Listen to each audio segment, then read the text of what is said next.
Assalamualaikum warahmatullahi wabarakatuh. Alhamdulillah wassalatu wassalamu ala Rasulillah Sayyidina wa maulana Muhammad ibn Abdillah.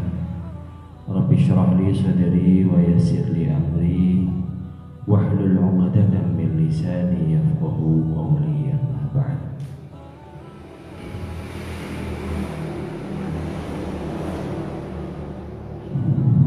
Pertama dan paling utama, marilah kita senantiasa bersyukur kehadirat Allah Subhanahu wa taala yang telah membawa dan juga memberikan dan menitipkan kesehatan jasmani rohani untuk kita, sehingga kita dapat menghadiri rutinitas kita berupa majelis taklim belajar ilmu agama. Mudah-mudahan kita semuanya tergolong umat yang bersyukur kehadiran Allah Subhanahu wa taala.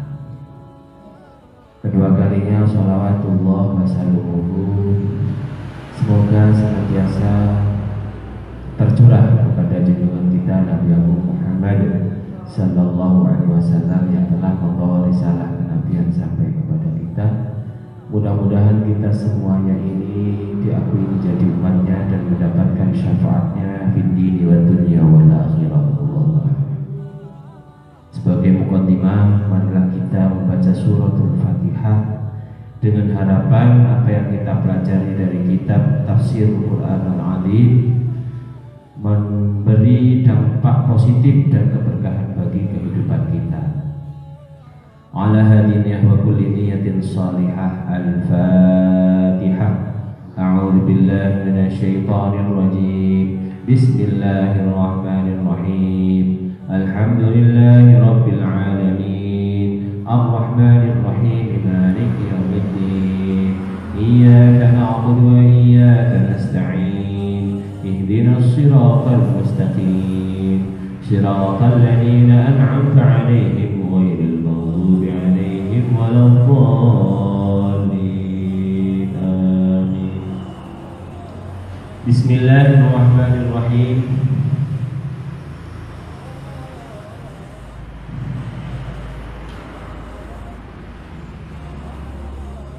Tafsir suratul Fatihah. Alhamdulillahi rabbil alamin. Ini kemarin kita sudah membahas tentang pujian yang berupa 4 perkara, yang kesemuanya 4 perkara ini adalah milik Allah Subhanahu wa ta'ala. 4 perkara ini pujian Allah kepada Allah sendiri, itu satu. Kedua, pujian Allah kepada makhluknya, ini juga 2. Yang ketiga, pujian makhluk kepada Tuhannya, ini nomor 3. Yang keempat, pujian makhluk kepada makhluk lainnya, ini juga milik Allah.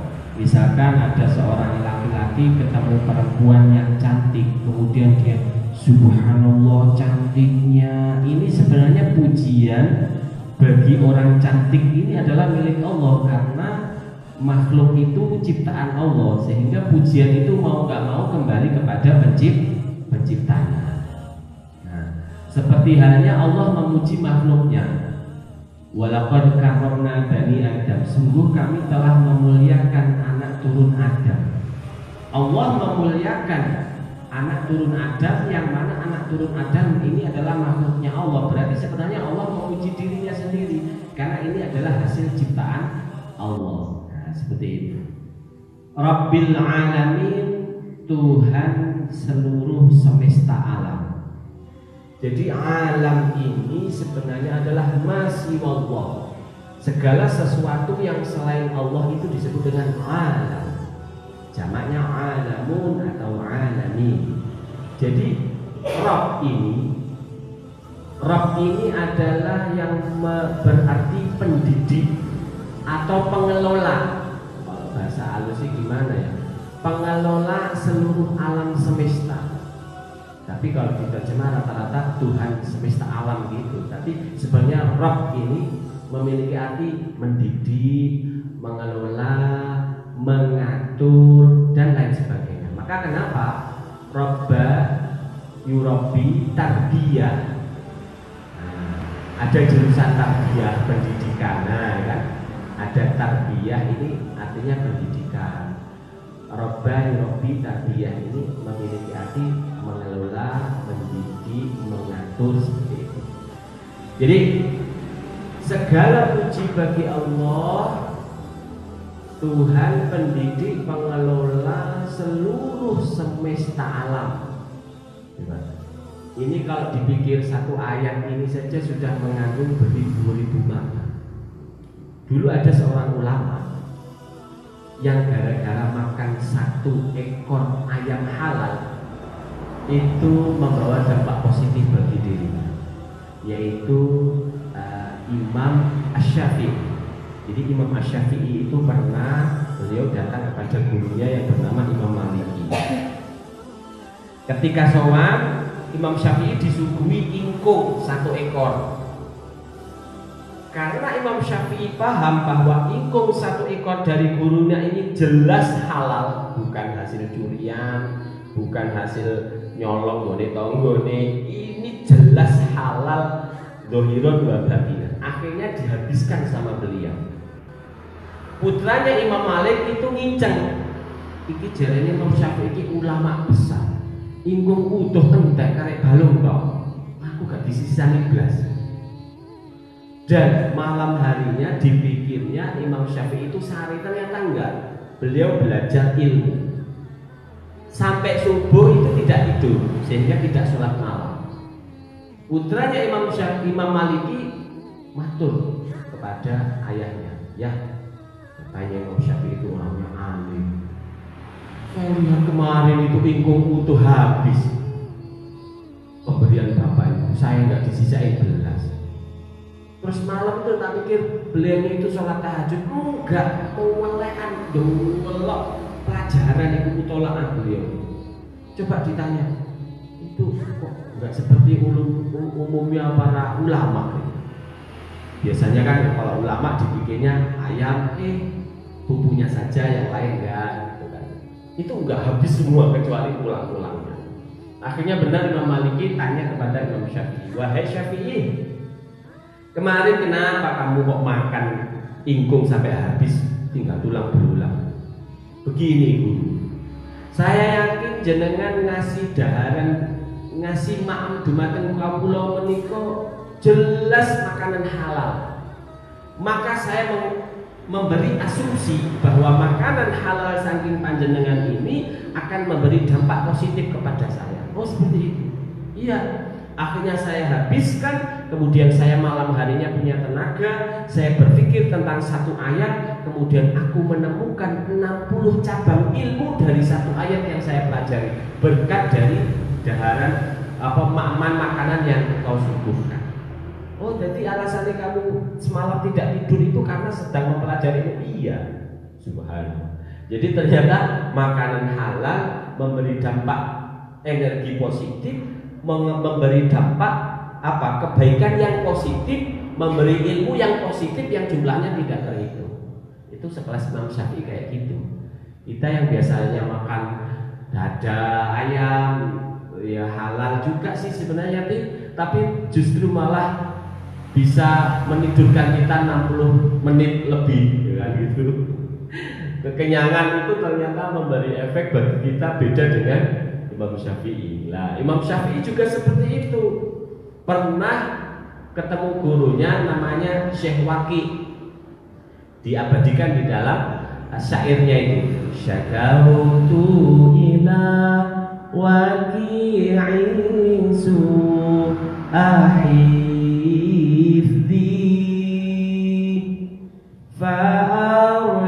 فأرشدني إلى ترك المعاصي فأخبرني بأن العلم نور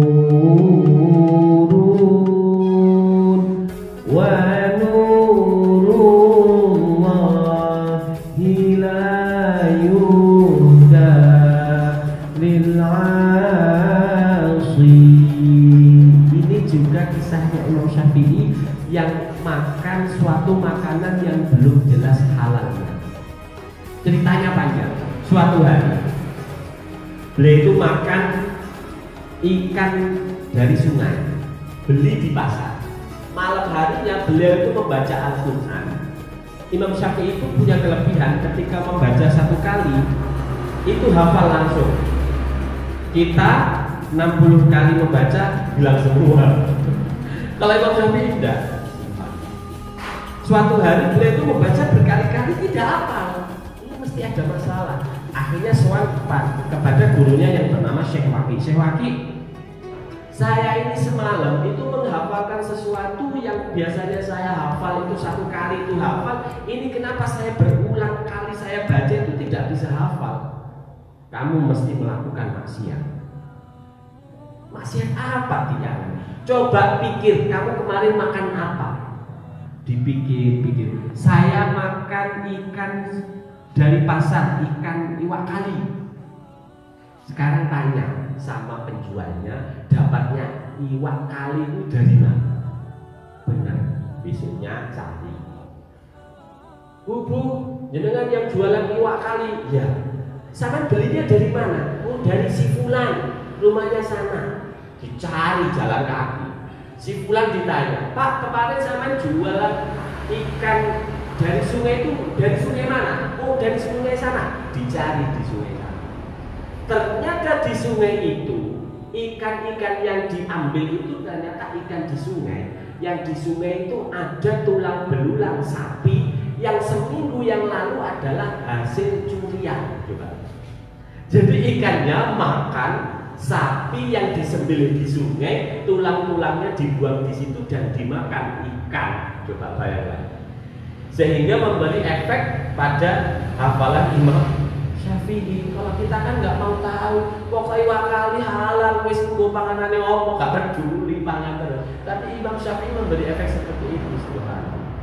Akhirnya benar, dia berjanji di dalam hati tidak akan membeli iwak kali meneh, sebab memberi dampak yang seperti itu. Akhirnya bertobat kepada Allah dan setelah itu makan makanan halal lagi dan hafalannya kembali lagi. Jadi efek dari makanan itu luar biasa energinya. Kalau yang dimakan itu barang halal, diajak taat itu mudah, diajak pinter mudah. Tapi bocah yang sejak kecil diberi makanan yang haram ini bahaya. Wis gak tambah pinter, bocah yang dikongkon api, senang melakukan kejahatan, bahkan suka nakal, itu karena memang makanan-makanan energinya dari hal-hal yang negatif. Maka dari itu sebaiknya kita menjaga diri dan keluarga kita dari makanan-makanan yang haram. Supaya apa? Supaya memunculkan energi positif sehingga memberi dampak positif juga. Allahumma amin. Bismillahirrahmanirrahim.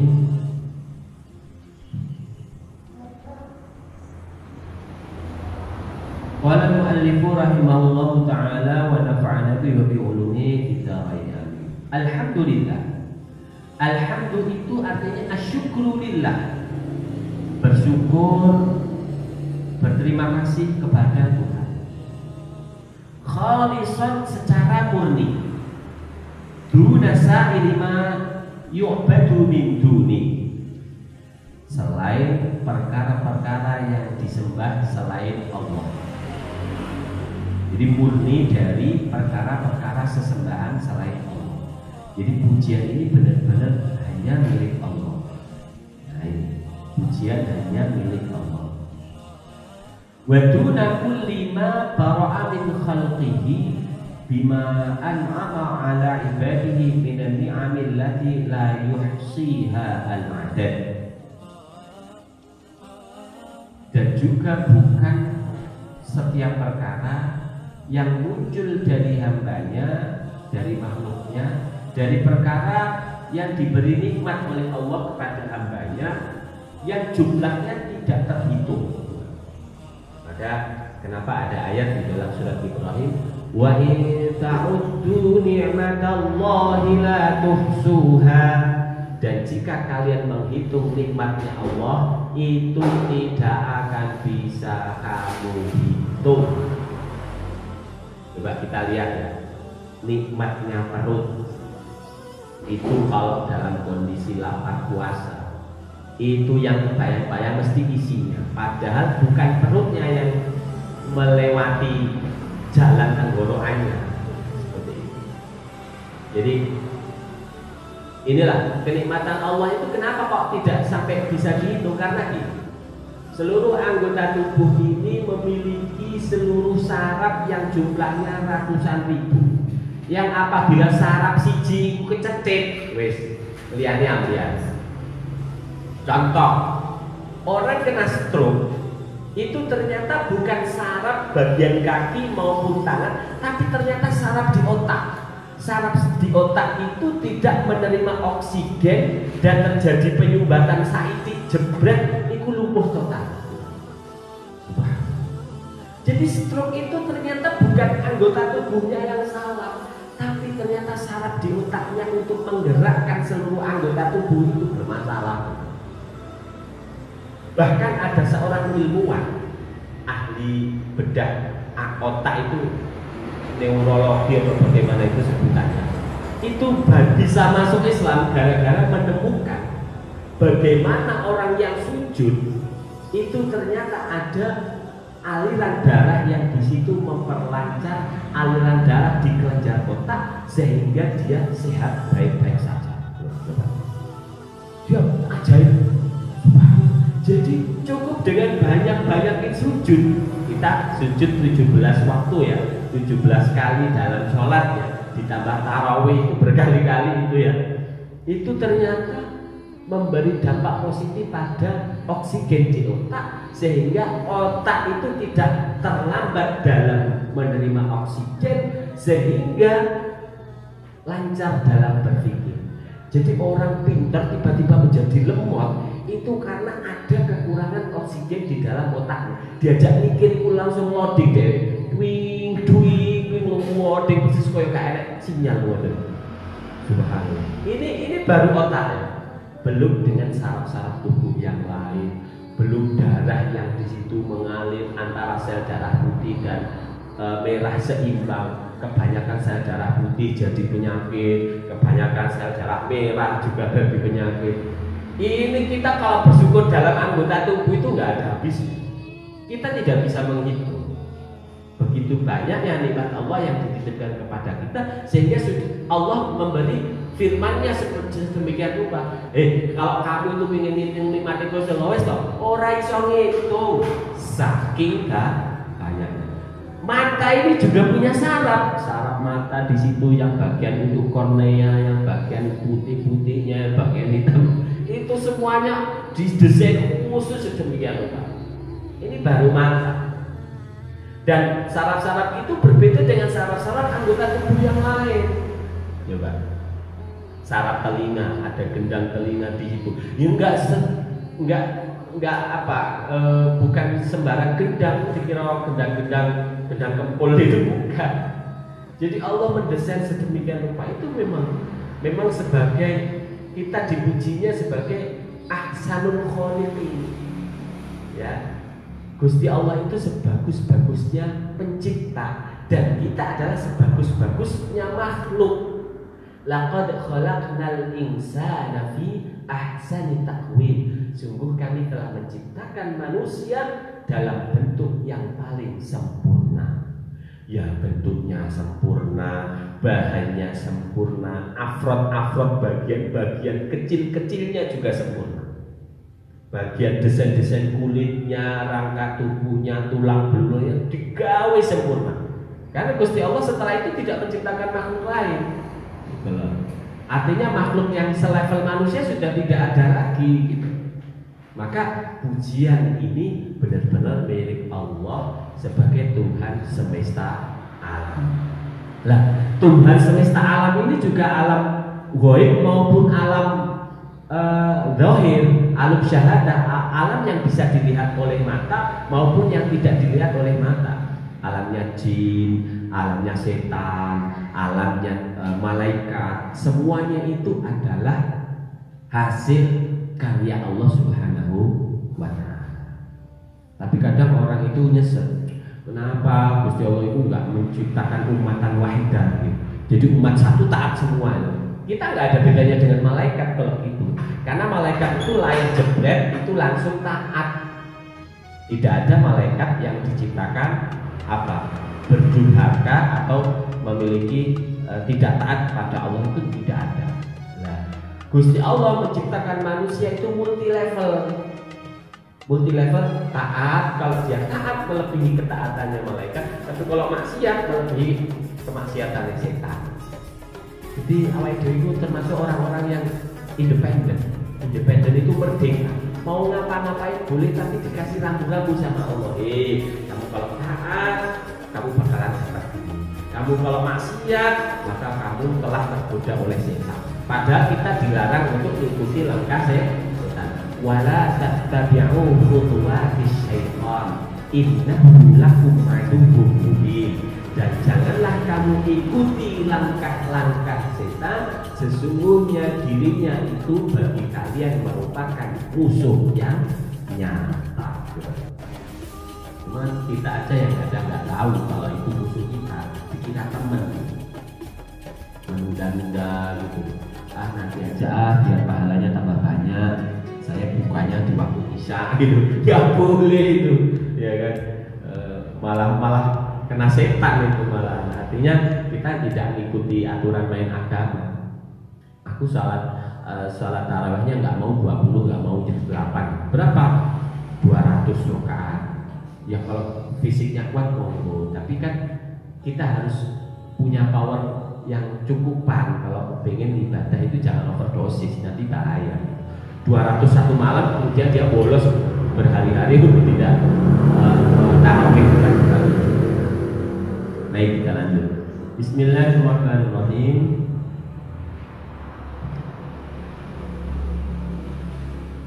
Wala yuhitu bi'adadiha wa yuhu ahadun. Dan tidak bisa meliputi jumlah nikmat Allah itu kecuali dirinya seorang, yaitu kecuali Allah saja yang tahu jumlah saking banyaknya. Fi tashihil alati li ta'atihi wa tamkini jawarihi ajsamil mukallafina li adai fara'idihi ma'a ma basata lahum fi dunyahum min rizqi. Kemudian juga untuk memperbaiki alat-alat anggota tubuhnya yang difusikan untuk taat kepadanya dan memungkinkan anggota tubuhnya itu mendapat beban untuk melaksanakan kewajiban-kewajiban individunya, dan digunakan juga untuk mencari bagian rezeki untuk urusan dunianya. Jadi Allah itu ternyata gini, anggota tubuh kita ini didesain sedemikian rupa. Ada yang anggota tubuhnya itu memang digunakan untuk beribadah, ada anggota tubuh yang digunakan untuk mencari rezeki. Di situ ada yang bagian rezekinya menggunakan tangan, ada yang menggunakan mulut. Tukang parkir itu pakai mulut, pakai semeritan tapi ada yang pakai tangannya dengan kipas-kipas sate, ada yang dengan kakinya dengan menjahit. Jadi Allah mendesain anggota tubuh itu ternyata bukan hanya untuk beribadah saja, tapi juga untuk mencari rezekinya Allah dan semata-mata untuk mencari ridhonya Allah. Dan itu luar biasa. Makhluk lain selain manusia, coba siapa yang didesain khusus untuk mencari rezekinya seperti itu? Enggak ada. Yang heboh kemarin alien ya, tapi nggak tahu benar-benar muncul apa enggak itu. Jelas-jelas heboh aja itu. Alien nggak komunikasi dengan kita, itu makhluk dengan piring terbang, nggak jelas. Nah, jadi memang Allah mendesain khusus manusia itu anggota tubuhnya digunakan untuk berbagai kegiatan, baik untuk beribadah maupun untuk mencari rezeki. Jadi ini menjadi pujian bagi Allah dengan meliputi kenikmatan yang pada tubuh tiap individu itu ada ada fungsinya masing-masing. Bismillahirrahmanirrahim. Wa ghadahum bihi min na'imil 'aish min ghairi istihqaqi minhu dzalika 'alaihi wa ma'a ma nabbahahum 'alaihi wa da'ahum ilaihi min al-asbabil mu'addiyah ila dawamil khulud fi daril maqam bin na'imil muqim. Fali rabbina alhamdu ala dzalika kullihi awalan wa akhiran. Artinya, dan Allah juga memberi dorongan bagi kita untuk menikmati kenikmatan hidup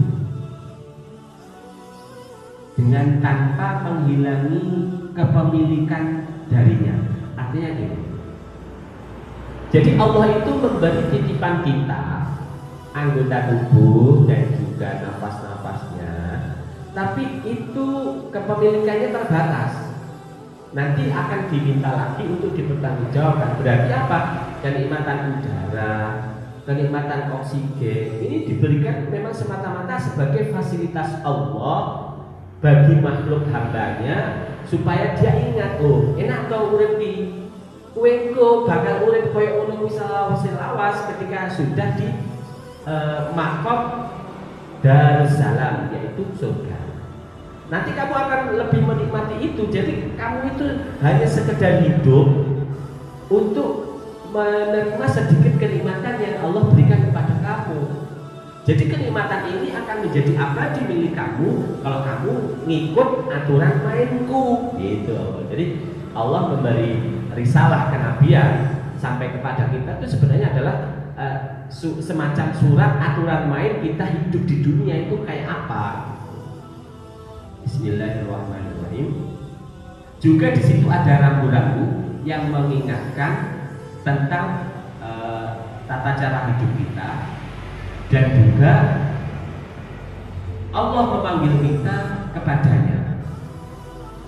Memanggil kita kepadanya untuk waktu-waktu tertentu seperti sholat. Jadi maka bagi Tuhan segala puji atas kenikmatan semuanya itu dari awal sampai akhir. Karena apa? Dari awal sampai akhir Allah memberi kenikmatan itu secara gratis. Coba kalau berbayar, subhanallah, kalau berbayar itu namanya rumah sakit itu. BPJS itu berbayar. Ini Allah memberi nikmat kita itu cuma-cuma. Nafasnya cuma-cuma, nikmatnya tidur cuma-cuma, bangun tidurnya nikmatnya juga cuma-cuma, dikasih rasa kenyang cuma-cuma, dikasih rasa lapar itu supaya kita bisa bersyukur ketika memiliki rasa kenyang, dikasih rasa haus itu supaya kita bisa merasakan nikmatnya seger. Coba kalau Allah itu ngasih kita itu tidak ada dahaga, tidak ada kenyang, kita kan kayak robot gitu, nggak ada apa-apanya, apa gitu. Itu nggak seru. Gusti Allah nggak suka kalau hambanya itu, ini makhluk saya ciptakan terbaik kok gitu-gitu amat, nggak punya rasa nikmat, nggak punya rasa syukur kepadaku, hidupnya lempeng aja nggak bagus. Makanya kenapa Imam Syadili dalam thariqahnya itu berkata seperti ini di dalam kitab Minhajus Saniyah, makanlah yang nikmat, tidurlah di lokasi yang empuk, pakailah baju yang terbaik, yang halus, tidak kasar, minumlah yang minuman yang segar. Ketika kamu melakukan hal itu kemudian kamu bersyukur kepada Allah, maka sejatinya kamu tidak hanya bersyukur melalui lisan, tapi seluruh anggota tubuh yang merasakan nikmat itu juga bersyukur kepada Allah. Tubuh sing dikai bami sing apik ku yo bersyukur, weteng sing dikai isen panganan sing enak ku yo bersyukur, tenggorokan yang dilegakan dengan air yang segar iku yo bersyukur. Terus apa warna-warna yang indah kasurnya, bantalnya, bajunya itu juga, mata juga ikut bersyukur. Itu syukurnya bukan hanya mata saja, tapi seluruh anggota tubuh juga bersyukur. Kebalikan orang-orang yang tidurnya di bawah kolong, kemudian galen-galen, kemudian bantalnya kadang saka watu, makannya kadang dari sego wadang diingi, sing dikeringno terus ku diwet-wet, lawe gak pati enak, rada bacin, minume teh wis diinginane dadi rada langu. Kok dia mengucapkan alhamdulillah, dia bohong. Kok bohong? Ya, karena dia sebenarnya menyesali kondisinya yang seperti itu. Bagaimana dia memuji Allah sementara dia mengalami hal-hal yang gak enak? Makane gak enak, gak marti, rodok bacin, terus teh yo wis diinginane yo rodok langu-langu piye. Kok dia muni syukur ning Gusti Allah? Oh, gak level. Sebenarnya dia gak bersyukur tapi sebenarnya dia adalah memaki pada Allah. Maka dari itu supaya syukur kita benar-benar terrealisasi, terbukti, maka syukur itu harus kita wujudkan dalam kenikmatan-kenikmatan Allah. Ya ini mau, mami yo sing minume yo sing segar, panggonane yo sing padas, bubuke yo sing enak, aja sampe dadekne napa tengengen. Wong tengengen wong ditangi turu alhamdulillah gak iso. Kuwi ngapusi wong tengengen kok alhamdulillah. Jadi kita harus membuktikan rasa syukur alhamdulillah ini berwujud kenikmatan-kenikmatan Allah yang benar-benar kita rasakan, khususnya dirasakan oleh anggota tubuh. Nah, Bismillahirrahmanirrahim. Wa qala Abu Nasr Ismail bin Hamad al-Jauhari, alhamdu naqidu dhammi taqulu hamidan hamidu ar-rajula ahmadu hamdan wa mahmudan wa huwa hamidun wa mahmudun wa tahmid ablaghu min al-hamdi wal hamdu a'lamu min asy-syukri wa qala fi syukri wa thana 'ala al-muhsin bima awlahu min al-ma'lufi yuqalu syakartuhu wa syakartu lahu wa billahi afsahu wa amal madahu fa huwa a'lamu min al-hamdi li'annahu yakunu lil hayyi wa lil mayyiti wa lil jammati aidan kama ya yuhmadu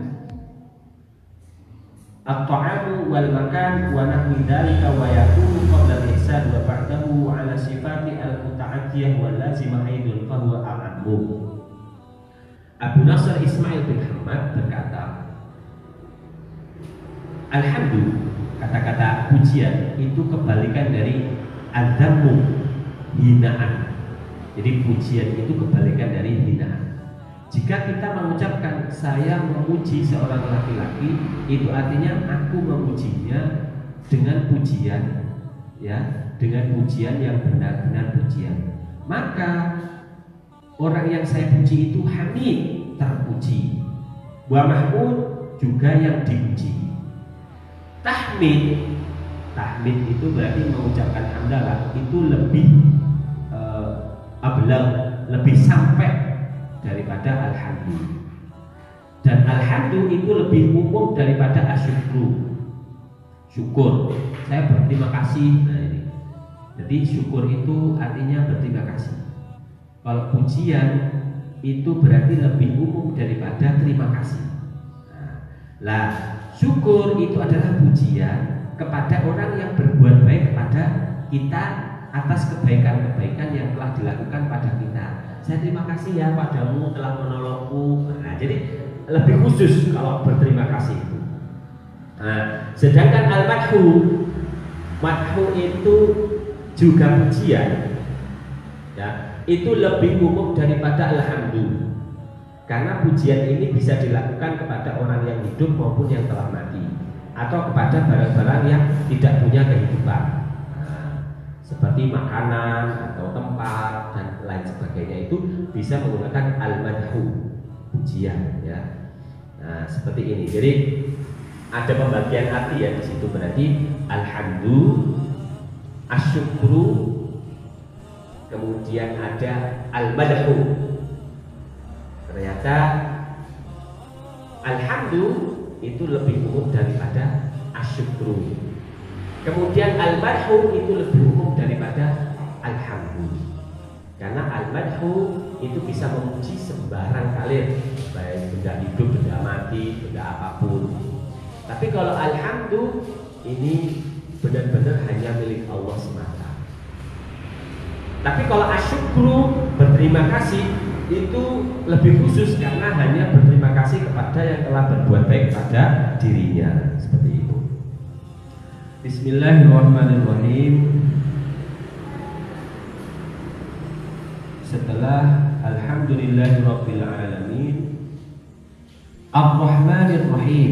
Sekarang kita kepada ayat Ar-Rahmanir-Rahim.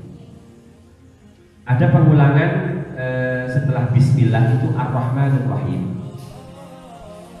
Hanya sebagai penekan bahwa Ar-Rahman, jadi Ar-Rahman itu sifat welas asih Allah yang diberikan oleh Allah kepada makhluknya, baik yang menyembahnya maupun yang tidak menyembahnya. Ar-Rahman. Jadi Ar-Rahman ay-Rahmanud dunya wal akhirah. Jadi belas kasih ini diberikan kepada orang-orang yang beriman kepada Allah atau orang yang tidak beriman. Artinya gini, orang yang tidak beriman ketika makan soto, ya rasanya tetap soto. Sama ketika kita makan soto, ya rasanya soto. Terus tiba-tiba Allah membedakan, kayak makan soto tetap tak anggap makan mie ayam. Seperti itu tidak. Sebagai wujud kasih sayang Allah diberikan kepada seluruh makhluk hidup, baik yang menyembahnya maupun yang tidak menyembahnya. Ini. Jadi sifat Rahman Allah seperti itu. Tapi kalau sifat Rahim yang Maha Penyayang, ini hanya diberikan Allah kepada orang-orang yang beriman, diberikan di hari kiamat nanti, di akhirat nanti. Seperti itu. Jadi Bismillahirrahmanirrahim, dengan menyebut nama Allah yang Maha Pengasih dan Penyayang.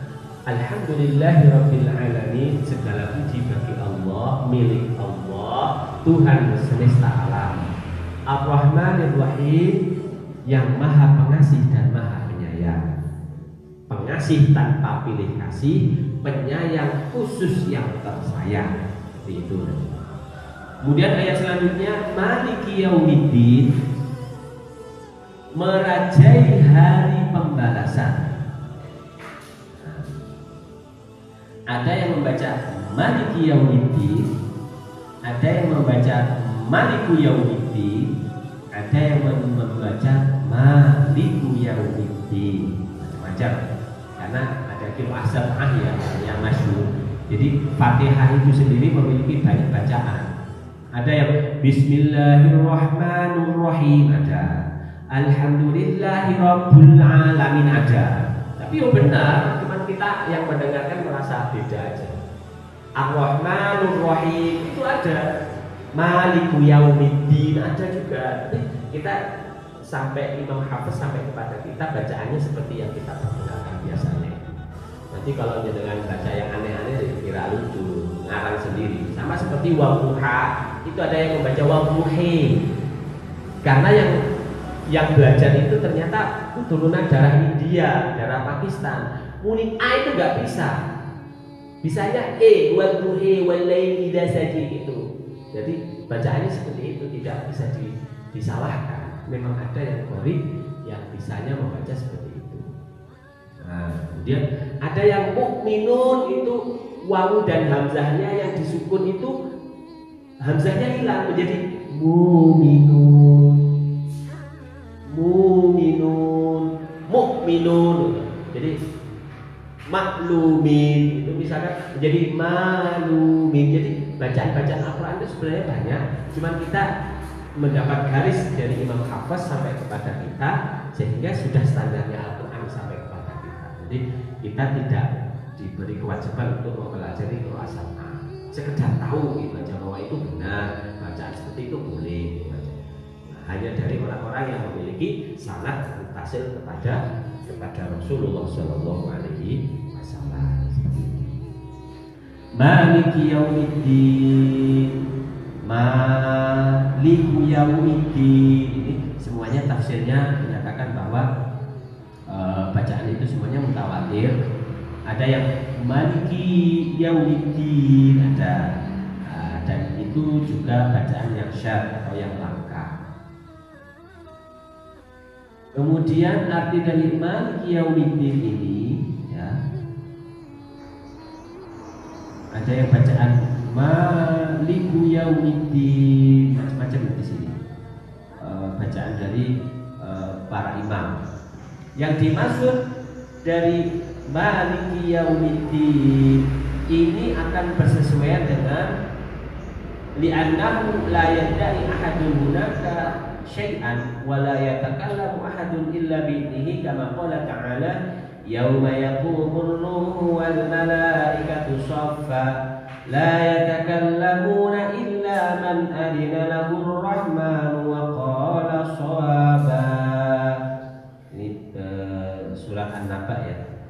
Di hari berdirinya para ruh dan para malaikat berbaris, mereka tidak bicara kecuali dapat izin dari Tuhan yang Maha Rahman dan berkata shawaba, benar. Hari ini kiamat benar. Jadi berkata hal-hal yang benar saja. Wa qala ta'ala wa khashi'atil aswatu lirrahmani fala tasma'u illa hamsa. Seluruh suara itu menjadi takut kepada Tuhannya dan tidak mendengar kecuali hamsa, kecuali desisan saja.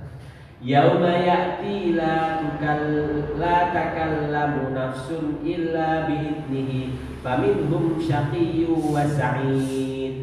Yaitu pada hari di mana tiba tidak bicara seorang jiwa kecuali izin Allah, dan dari jiwa-jiwa itu ada yang celaka, ada yang berbahagia. Jadi merajai hari kiamat ini berarti hari di mana tidak ada yang boleh bicara kecuali Allah. Maka di hari kiamat itu Allah bertanya kepada makhluknya melalui ayat limanil mulkul yaum. Allah bertanya kepada makhluknya yang seluruhnya dimatikan kecuali Allah sendiri yang tidak bisa mati hidupnya sendiri.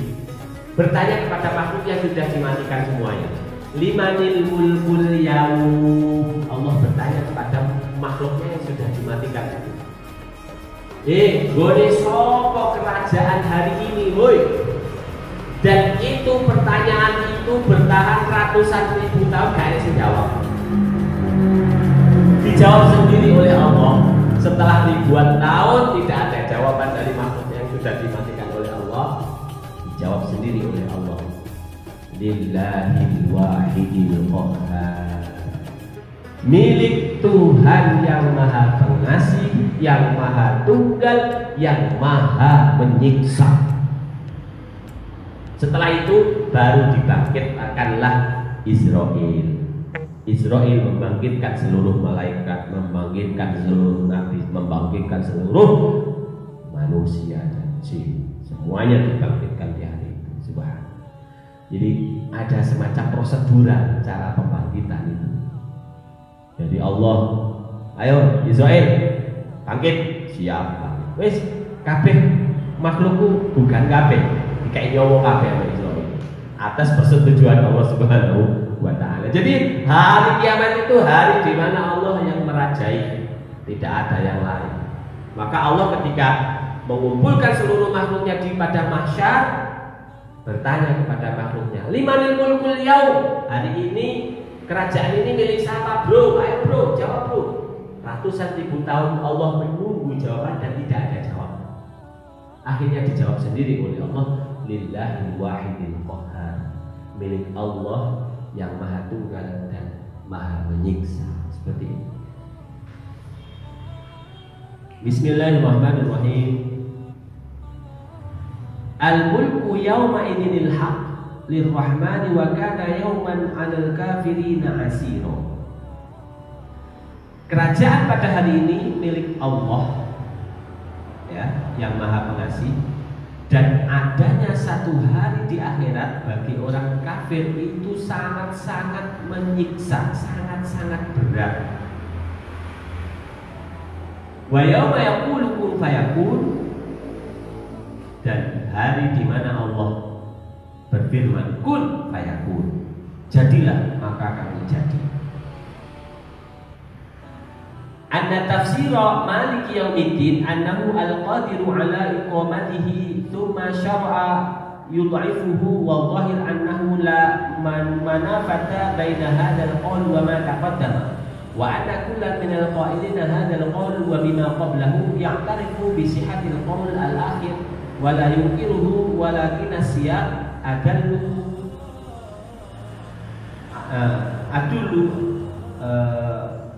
adalah yudillu ala al-ma'na al-awwal min hadha kama qala ta'ala al-mulku yawmiddin al-haq. Jadi arti dari tafsir Maliki Yaumiddin adalah Allah yang menguasai untuk menguasai kerajaan hari kiamat, kemudian bergerak untuk melemahkan seluruh makhluknya. Melemahkan ini artinya tidak memberinya nyawa sama sekali, semuanya ruh milik Allah.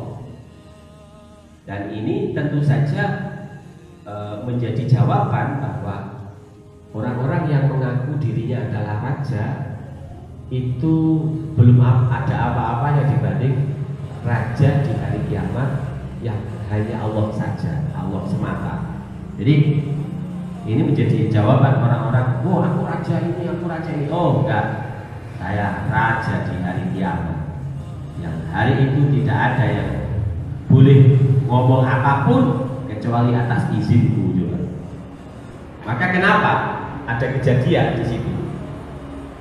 Ketika pada mahsyar itu sudah ada makhluk hidup, sudah dikasih ruh semua, itu tidak ada yaumul hisab, tidak ada timbangan amal. Maka ada sekelompok orang yang berbondong-bondong mencari Nabi Adam. Nabi Adam, sampean kan makhluk pertama, manusia pertama dong. Ayo nyunung dumateng Gusti Allah supaya segera dilaksanakan yaumul mizan, timbangan amal. Suwi ning panasen iki lho, matahari ning nggo sirah panas ngomong-ngomong. Jadi semuanya sambat. Karena hari itu Allah diam saja, tidak ada eksekusi untuk segera adanya timbangan amal. Akhirnya aku malu, aku punya kesalahan dulu, saya memakan buah juga, aku nggak berani ngomong sama Allah. Berpindah kepada Nabi Nuh. Yo ngono bisa kok aku isin biar tahu request kepada Allah. Gusti, anakku kalau selamatno. Yang dua anakmu durhaka anakmu. Yuk maaf salah gitu. Jadi Nabi Nuh juga memiliki kesalahan, Nabi Lut, Nabi semuanya gak pede kecuali Nabi Muhammad sallallahu alaihi wasallam. Jadi kanjeng Nabi Muhammad ini akhirnya dimintai oleh para umat di situ. Ya Nabi, tentu adalah satu-satunya harapan kami. Semuanya Nabi telah menolak untuk ngomong kepada Allah. Ayo jenengan matur sekarang, matur kepada Allah seperti hanya jenengan matur tatkala Isra Mi'raj. Ayo matur kepada Allah. Akhirnya benar Nabi Muhammad sallallahu alaihi wasallam matur kepada Allah. Gusti, hari ini para umat manusia ingin segera adanya pelaksanaan Yaumul Hisab, hari pertimbangan atau penimbangan amal-amal. Oke, baik, wahai Muhammad, sekarang akan dilaksanakan. Inilah keindahan dan keutamaan dari Nabi Muhammad SAW yang umatnya melebihi umat, jumlahnya melebihi umat-umat terdahulu. Meskipun gabung ratusan nabi sekalipun tetap tidak kalah jumlahnya, saking banyaknya umat Islam. Baik, kita lanjutkan pada ayat Iyyaka na'budu wa iyyaka nasta'in.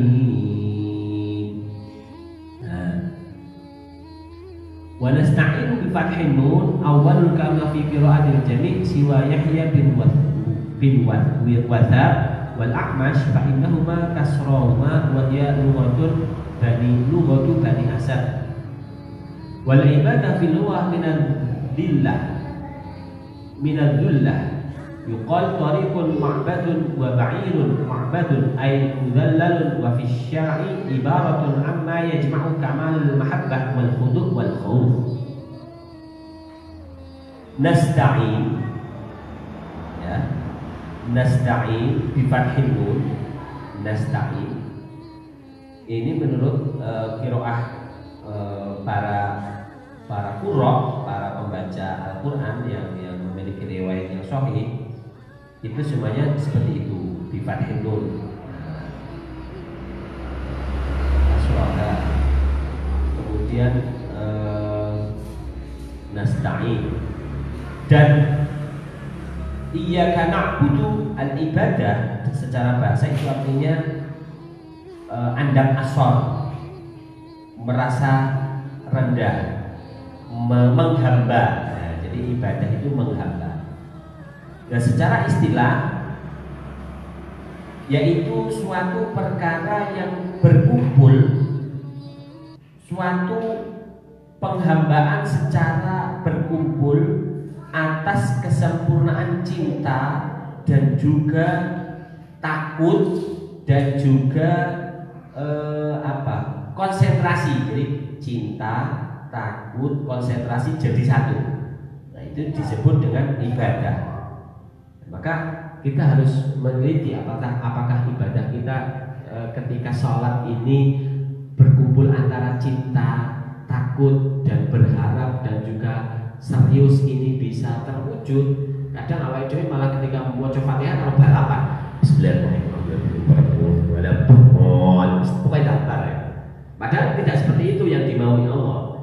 Iyyaka na'budu wa iyyaka nasta'in di sini adalah artinya hanya kepadamu kami menyembah dan hanya kepadamu kami memohon pertolongan.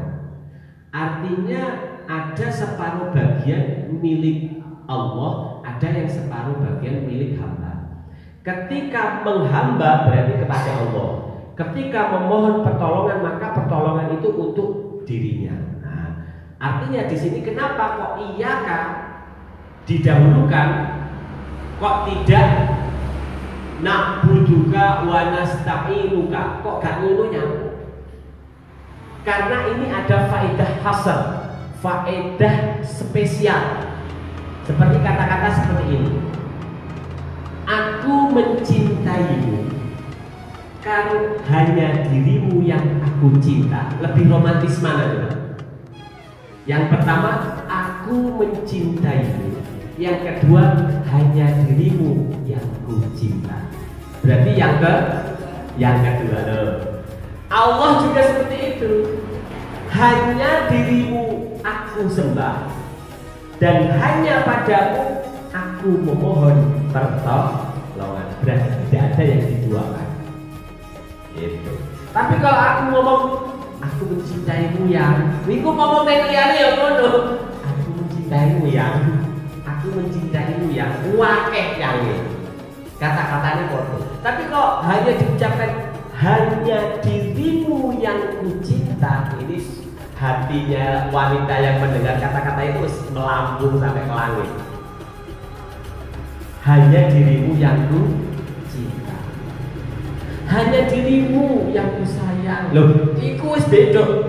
Aku sayang kamu, iku beda karo hanya dirimu yang ku sayang. Loh, inilah beda-bedanya makna dari kata itu ternyata mempengaruhi makna. Maka dari itu iyyaka na'budu itu berbeda dengan na'buduka, sama perbedaan iyyaka nasta'in itu berbeda dengan nasta'inuka. Aku memohon pertolongan padamu, aku menyembahmu. Ini beda dengan hanya padamu aku menyembah dan hanya padamu aku memohon pertolongan. Nah, inilah indahnya kata-kata puitis di dalam suratul Fatihah. Kemudian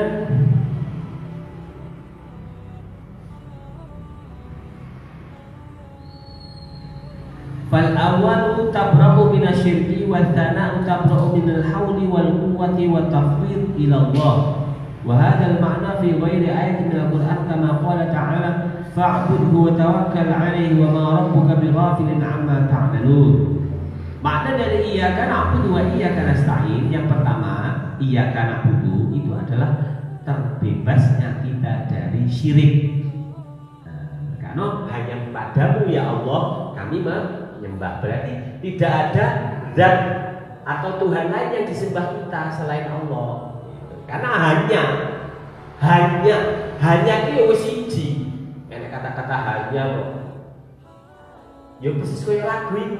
Cuma kamu sayangku di dunia. Iki lho, muni cuma kamu tok kuwi lho wis.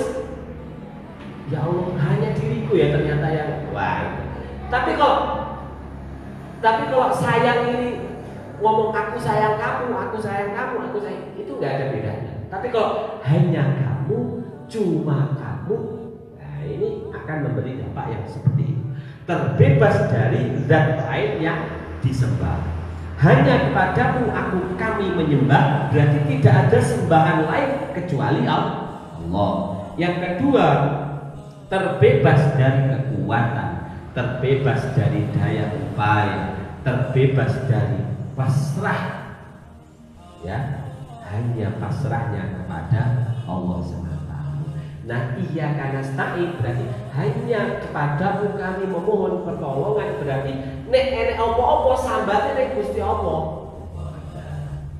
Sambat apa ae rezekine seret, salate gak iso khusyuk, anake ngene. Sambate nek Gusti Allah ya melalui salat kuwi. Itu sebenarnya adalah makna dari apa? Berdoa berharap itu ya salat iki. Apa-apa dipasrahne Gusti Allah. Tawakal juga semakna dengan nasta'in. Jadi nasta'in itu meliputi ikhtiar dan tawakal jadi satu. Memohon pertolongan kepada Allah tidak loko-loko langsung kepada Allah, tapi ada proses usaha dohir, yo kerja, yo boleh duit, yo boleh ilmu. Adapun hasilnya itu tawakal, maka ini disebut nasta'in. Memohon pertolongannya itu seperti itu, diimbangi dengan ikhtiar usaha, diakhiri dengan tawakal berserah diri, sehingga dia tidak sombong.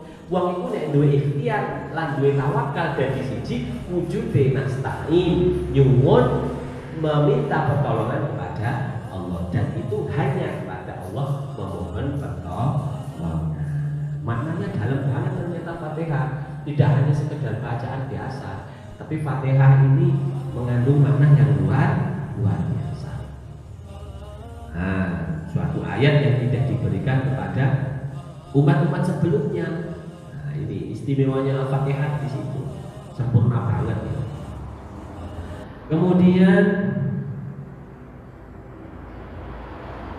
wa fi hadha dalilun ala anna awal as-surati khabarun min Allah ta'ala bidana ala nafsihi al-karimah bijalmi bi sifatihi al-husna wa irsyadi li ibadihi bi ayyatmu alaihi bidzalika wa lihada la tasihhu salatun man lam yaqul dzalika wa huwa qadirun alaihi kama jaa fi sahihain an ibadati bin Samit qala Rasulullah la salata liman lam yaqra bi Fatihatil Kitab.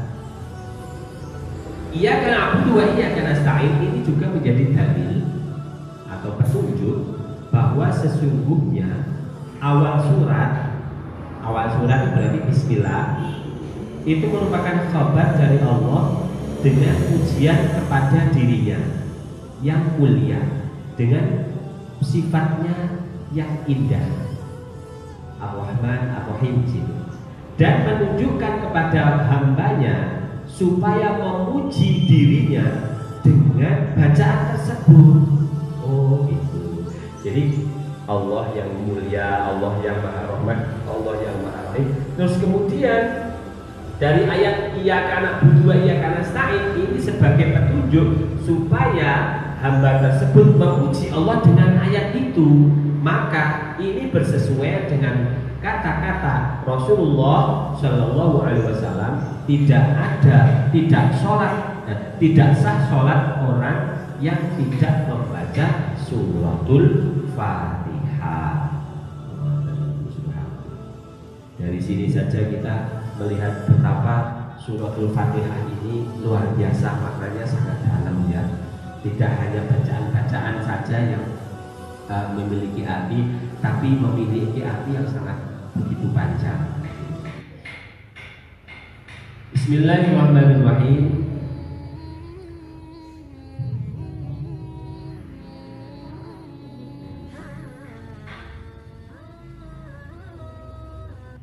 Ihdinas siratal mustaqim. Iyyaka na'budu wa iyyaka nasta'in. Ihdinas siratal mustaqim. Tadi separuh ayat milik Allah, separuh ayat milik manusia, itu yang dimaksud seperti ini. Iyyaka na'budu, hanya kepadamu ya Allah kami menyembah. Ini untuk Allah. Wa iyyaka nasta'in, dan hanya kepadamu kami memohon pertolongan. Ini berarti memohonnya kepada Allah, tapi manfaat dari permohonan itu untuk hambanya. Jadi separuh eding, separuh milik Allah berupa penyembahan, separuh milik manusia berupa pertolongan. Sekarang ihdinas siratal mustaqim. Nah, mulai ini milik manusia, milik hambanya. Jadi ayat yang 3 pertama ini milik Allah semua. Bismillahirrahmanirrahim, alhamdulillahirabbil alamin, arrahmanirrahim. Ini milik Allah semua 3 ayat ini. Lah ayat yang keempat yang berupa iyyaka na'budu wa iyyaka nasta'in, ini separuh eding. Separuh milik Allah berupa penyembahan, separuh milik manusia berupa pertolongan. Yang 3 yang terakhir ini milik manusia, milik hambanya, berupa apa? Ihdinas siratal mustaqim, tunjukilah kepada kami jalan yang lurus. Jalan yang lurus di sini yang dimaksud bukan jalan yang lurus tidak ada belokan, ya, bukan itu yang dimaksud, bukan jalan tol, bukan. Nah, ini harus dipahami. Yang dimaksud jalan yang lurus itu apa? Bismillahirrahmanirrahim. Li'annahu anjahu lil hajah wa anjahu lil ijabah, wa lihada arsyadallahu ilaihi li'annahu al-akmal wa qad yakunu su'al bil ikhbar an halis sa'il wa ihtiyajihi kama qala Musa alaihi salam, Rabbi inni lima anzalta ilayya min khairin faqir. Wa qad yataqaddamuhu ma'a dhalika wasfun mas'ulun ka qawli bin Nun al-Misri, la ilaha illa anta subhanaka inni kuntu minadh dhalimin. Bidun berarti ini yang Yunus ini. Wa qad yakunu bi majrati thana 'ala al-mas'ul ka qawli syair a'adkuru hajati am qad kafani haya'uka in syiyamatkal haya' idza athna 'alaika al-mar'u yawman kafahu min ta'ridihi thana. Di sini arti dari ihdinas siratal mustaqim, ya. Ihdina qalu huwal Islam. Wa qala Abdullah bin Muhammad wal Islam awsa'u mimma baina as-sama'i wal ardh. Wa qala Ibnu Hanifah wa qala ta'ala ihdinas siratal mustaqim huwa dinullah alladzi la yaqbalu minal ibad ghairuhu, la yuqbalu minal ibad ghairuhu. Wa qala Abdurrahman bin Zaid bin Aslam ihdinas siratal mustaqim qala huwal Islam. Nah ini. Jadi di sini ada beberapa ulama yang memberi banyak tafsiran bahwa yang dimaksud jalan yang lurus itu apa? Oh, itu agama yang diridhoi oleh Allah. Oh, itu mesti Islam. Oh, itu agama-agama samawi yang diberikan oleh Allah kepada nabi-nabi sebelum kanjeng Nabi Muhammad SAW. Cuma untuk sekarang kitab-kitabnya mulai Zabur, Taurat, Injil itu mengalami perubahan, ada penambahan, ada pengurangan, sehingga di daku-daku itu kalamullah, itu firman-Nya Allah, itu padahal salah.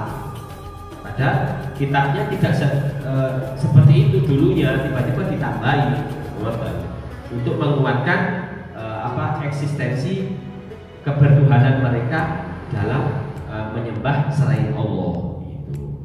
Karena Allah sendiri tahu bahwa kitab-kitab Zabur, Taurat, Injil itu sedowai kabeh. Itu diberitahu di dalam Al-Qur'an seperti itu. Maka ihdinas siratal mustaqim ini mayoritas jumhur ulama menyatakan ihdina al-Islam, tunjukilah kami jalan yang lurus berupa agama Islam. Bismillahirrahmanirrahim. Kemudian fasiratu al-Islam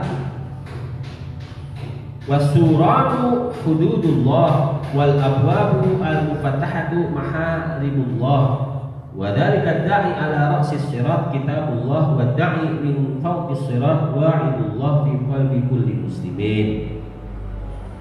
Di sini dikatakan bahwa jalan yang lurus itu adalah Islam. Ya. Kemudian batasan-batasan dari jalan itu berupa aturan-aturan Allah, dan pintu-pintu yang terbuka itu perkara-perkara yang diharapkan oleh Allah. Nah, kadang godaan dalam perjalanan itu ya ada pintu-pintu yang menggoda. Itu sebenarnya adalah barang-barang yang diharapkan oleh Allah yang tidak boleh dinikmati di dunia, nanti di akhirat dikasih sebagai taraf ujian. Maka kenapa manusia seperti kita ini diberi ujian oleh Allah ini? Fungsinya untuk apa? Dijawab di dalam surat Al-Mulk, liyabluwakum ayyukum ahsanu amala, untuk menguji kalian siapa yang paling baik amalnya. Jadi ujiannya sama, diuji sama, larangannya juga sama. Terus ora beda ngoten, aku kiai, aku ngombe sak sloki yo halal, aku ki kiai, nek santri gak oleh ngombe sak sloki haram iki, alkohol iki halal di santri, tapi nek kiai ini halal, enggak boleh. Karena hukum Allah bagi setiap umat itu sama, tidak ada yang dibedakan. Itu pernah dialami oleh Syekh Abdul Qadir Al-Jailani. Ketika beliau sedang wirid, itu tiba-tiba ada cahaya putih dan ngomong tanpa ada wajahnya, ngomong, wahai Abdul Qadir, aku halalkan segala sesuatu yang aku haramkan. Dia tahu Syekh Abdul Qadir itu bahwa itu adalah iblis.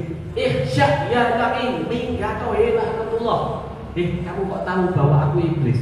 Iya, karena Allah ketika sudah menghukumi barang haram, ya haram. Kalau halal, ya halal. Tidak ada spesial untukku, untuk kiai. Itu halal itu tidak ada. Kemudian iblisnya malah curhat, ngomongnya gini. Aku telah menyesatkan 1000 orang sebelum kamu karena statement saya itu tadi, sehingga dia melakukan hal-hal yang di luar aturan main agama, melakukan hal-hal yang di luar aturan main agama, dan kamu satu-satunya orang yang selamat dari godaan. Nah, seperti itu. Mudah-mudahan kita dengan memperdalam makna dari ihdinas siratal mustaqim, kita benar-benar ditunjuki jalan Allah yang lurus, jalan yang menuju ridhonya, jalan yang menuju kenikmatan-kenikmatan Nabi dan Rasulnya, jalan yang benar-benar mendapat semacam rambu-rambu supaya kita mengikuti jalan tersebut, bukan menuju ke jalan yang sesat. Allahumma amin. Kita akhiri dengan doa Al-Fatihah. A'udzubillahi minasyaitonirrajim. Bismillahirrahmanirrahim. Alhamdulillahirabbil alamin arrahmanir rahim maliki yaumiddin. Iyyaka na'budu wa iyyaka nasta'in ihdinas siratal mustaqim siratal ladzina an'amta 'alaihim ghairil maghdubi 'alaihim waladdallin. Allahumma shalli 'ala sayyidina Muhammad wa 'ala ali sayyidina Muhammad walhamdulillahirabbil alamin. Hamdan syakirin hamdan na'budu fi mazidah ya rabbana lakal hamdu kama yanbaghi li jalalika wa 'azimi sultanik. Ya Allah yang Maha Pengasih dan Maha Penyayang, ampunilah dosa-dosa kami, dosa kedua orang tua kami, dosa bapak ibu kami, dosa saudara-saudari kami muslimin muslimat yang masih hidup ataupun yang telah mati. Ya Allah, segala puji bagi Engkau ya Allah yang telah memberi kenikmatan dalam hidup kami, kenikmatan bagi seluruh anggota tubuh kami yang bagaimanapun juga kami tidak mampu menghitung jumlahnya saking banyaknya ya Allah. Maka dari itu ya Allah, tambahlah kenikmatan-kenikmatan ini dengan baik ya Allah, dengan kebaikan-kebaikan bagi hidup kami. Jagalah iman kami di dalam hati kami ya Allah, jangan Kau hinakan iman kami kepadamu ya Allah. Jangan Engkau hilangkan nikmat-nikmat iman dan Islam kami ya Allah, sehingga kami tergolong orang-orang yang husnul khotimah. Ya Allah ya Rahman ya Rahim, di bulan suci Ramadan ini ya Allah, terima kasih Engkau masih menemukan, kami masih bisa menemui bulan Ramadan dengan segala kondisi seperti ini ya Allah. Maka dari itu ya Allah, segerakanlah untuk menjadi normal kembali. Musnahkanlah virus corona ini dari muka bumi ini ya Allah ya Rabb, sehingga kami bisa menjalankan aktivitas seperti biasa. Ya Allah ya Rahman ya Rahim, kami memohon kepadamu ya Allah ya Rabb, berilah kenikmatan-kenikmatan hidup dunia ini, sebagaimana kami akan menerima kenikmatan ini di akhirat nanti ya Allah. Jauhkan kami dari siksaan-Mu ya Allah ya Rabb. Amal-amal kami masih sedikit sekali ya Allah ya Rabb. Maka dari itu ampunilah kesalahan-kesalahan kami dan dosa kami ya Allah ya Rabb. Tidak ada zat yang mengampuni kami kecuali Engkau ya Allah ya Rabb. Ya Allah ya Rahman ya Rahim, mudah-mudahan Engkau mempertemukan kami dengan kekasih-Mu baginda Nabi Muhammad SAW. Di dunia ini kami belum pernah bertemu dengan wajahnya, maka di akhirat nanti ya Allah ya Rabb, jangan Engkau halangi pertemuan kami dengannya, dan izinkan kami mendapatkan salam darinya dan ucapkan salam kepadanya. Assalatu wassalamu alaika ya Rasulullah, dan izinkan dirinya untuk memberi syafaat kepada kami. Ya fulan bin fulan, aku syafaati dirimu berkat salawat yang engkau ucapkan setiap hari. Betapa bahagianya di hari itu ya Allah, bisa duduk berdampingan dengan kekasih-Mu baginda Nabi Muhammad SAW. Jangan Engkau giring kami ke dalam api neraka-Mu ya Allah ya Rabb. Sungguh kami tidak kuasa berada di dalam api neraka. Ya Allah ya Rahman ya Rahim, di bulan suci Ramadan ini Engkau kabulkan segala doa. Maka dari itu, kabulkanlah doa-doa baik kami ya Allah. Kabulkanlah harapan-harapan kami ya Allah. Cukupkanlah rezeki kami yang halal ya Allah. Jauhkan kami dari rezeki-rezeki yang haram ya Allah. Jauhkan kami dari perilaku maksiat ya Allah. Dekat kami dan cintakanlah kami kepada perilaku kebaikan ya Allah. Rabbana atina fid dunya hasanah wa fil akhirati hasanah wa qina adzaban nar wa adkhilna jannata ma'al abrar ya aziz ya ghaffar. Sallallahu ala sayyidina Muhammad. Subhana rabbika rabbil izzati amma yasifun wa salamun alal mursalin walhamdulillahi rabbil alamin. Bismillahil Fatihah. Alhamdulillahi rabbil alamin arrahmanir rahim maliki yaumiddin. Iyyaka na'budu wa iyyaka nasta'in ihdinas siratal mustaqim siratal ladzina an'amta 'alaihim ghairil maghdubi 'alaihim مولاي صل وسلم دائما أبدا على حبيبك خير الخلق كلهم. هو الحبيب الذي ترجى شفاعته لكل هول من الأهوال مقتحم. يا ربي بالمصطفى بلغ مقاصدنا واغفر لنا ما مضى يا واسع الكرم. يا ربي بالمصطفى بلغ مقاصدنا واغفر لنا ما مضى يا واسع الكرم. يا ربي بالمصطفى بلغ مقاصدنا واغفر لنا ما مضى يا واسع الكرم. تقبل الله منا ومنكم توفى يا كريم. Demikian, mudah-mudahan memberi manfaat bagi kita semuanya, dan mudah-mudahan puasa kita diterima oleh Allah Subhanahu wa Ta'ala dan tetap bisa menjumpai Ramadan tahun mendatang. Allahumma amin. Wabillahi taufiq wal hidayah. Assalamualaikum warahmatullahi wabarakatuh.